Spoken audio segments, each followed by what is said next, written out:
ពុកម៉ែបងប្អូនទាំងអស់គ្នាបាទថ្ងៃនេះខ្ញុំមកលេងចូលឆ្នាំនៅវត្តប្រាសាទមហោបាទនេះគឺជាទស្សនវិជ្ជានៅទីធ្លាវត្តប្រាសាទមហោអត់បានថតជុំវិញនឹងអត់ទេបាទតែវេលាស្មាននេះគឺម៉ោង5ហើយបាទរដ្ឋសារយើងមកល្ងាចហើយអញ្ចឹងគេចប់ហើយបាទតើយប់បានចាប់ដើមទៀតឥឡូវយើងងាកមកមើលបាទប្អូនថ្លៃរបស់ខ្ញុំបាទគាត់លក់ដូរមានដូចជាបុកលហុងបាទហើយប្រហិតចៀនបាទប្រហិតចៀនគ្រប់មុខបាទនេះគឺជាសកម្មភាពបាទនេះគឺជាប្រពន្ធរបស់ខ្ញុំបាទគាត់មកលេងមិនបានមកលេងទេបាទអញ្ចឹងក៏គាត់បានមកជួយបាទលក់ប្អូនរបស់គាត់អញ្ចឹងណាបាទដោយសារមើលទៅអតិថិជនរបស់គាត់ចូលចាំច្រើនអញ្ចឹងហើយបានគាត់ឆ្លៀតមកជួយប្អូនគាត់អញ្ចឹងទៅនេះបាទនោះគឺជាប្អូនប្រុសប្អូនថ្លៃរបស់ខ្ញុំបាទគាត់កំពុងតែមកមានញឹកបាទញាប់ដៃញាប់ជើងបាទឆ្វេងផងស្ដាំផងបាទហើយបានប្រពន្ធខ្ញុំនឹងគាត់ទៅជួយបាទបំពងប្រហិតហើយគាត់នោះក៏បុកល្ហុងឲ្យម៉ួយអតិថិជនគាត់ចឹងណាបាទហើយគាត់លក់នឹងបាទគឺដាច់គួសមរបស់គាត់បាទដោយសារគាត់លក់បន្តិចដែរបាទតាំងពីព្រឹកបាទតាំងពីព្រឹករហូតដល់ល្ងាចស្មើនឹងហើយក៏គាត់អត់ទាន់ឈប់លក់ដែរហើយអាចបន្តទៅដល់ម៉ោង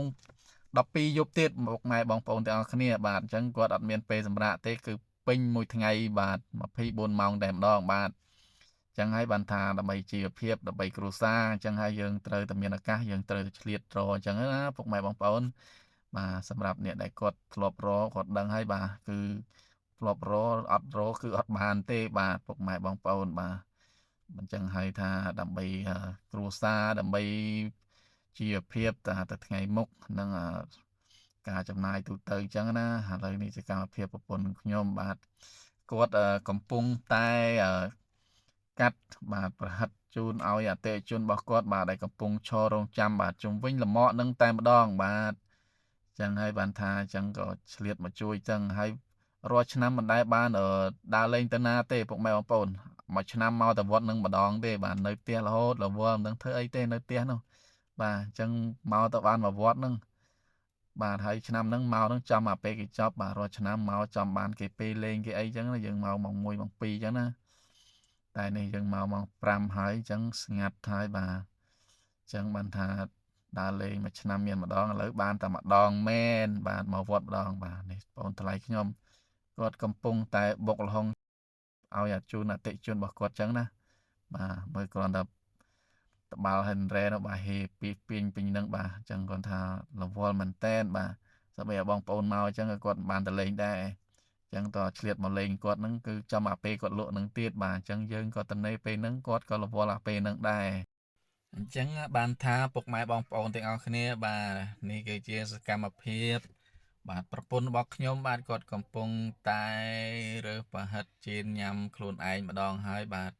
មិនមែនទេតែបាទគឺជួយទិញអញ្ចឹងណាបងប្អូនពុកម៉ែដោយសារយើងគាត់នឹងក៏ចង់ហូបចឹងដែរចឹងណាអញ្ចឹងក៏គាត់រើសដាក់កញ្ច្រែងដើម្បីបំពងទុកញ៉ាំខ្លួនឯងកុំឲ្យប្អូននោះគាត់លំបាកចឹងព្រោះសារគាត់នោះក៏រវល់ដែរបាទចឹងហើយយើងក៏ឆ្លៀតជំនួសគាត់ខ្លះទៅដោយសារយើងមកហើយចឹងណាកុំឲ្យមើលឃើញហើយនឹងភ្នែកទទេចឹងបាទវីដេអូរបស់យើងបាទគឺមានតែប៉ុណ្្នឹងទេពុកម៉ែបងប្អូនបាទបើសិនជាពុកម៉ែបងប្អូនស្រឡាញ់និងចូលចិត្តបាទវីដេអូរបស់ប្អូននឹងបាទកុំភ្លេចបាទជួយចុច Subscribe ឲ្យប្អូនម្នាក់មួយផងបាទសូមអរគុណបាទជួបគ្នានៅវីដេអូក្រោយទៀតបាទអរគុណជម្រាបលាបាយបាយ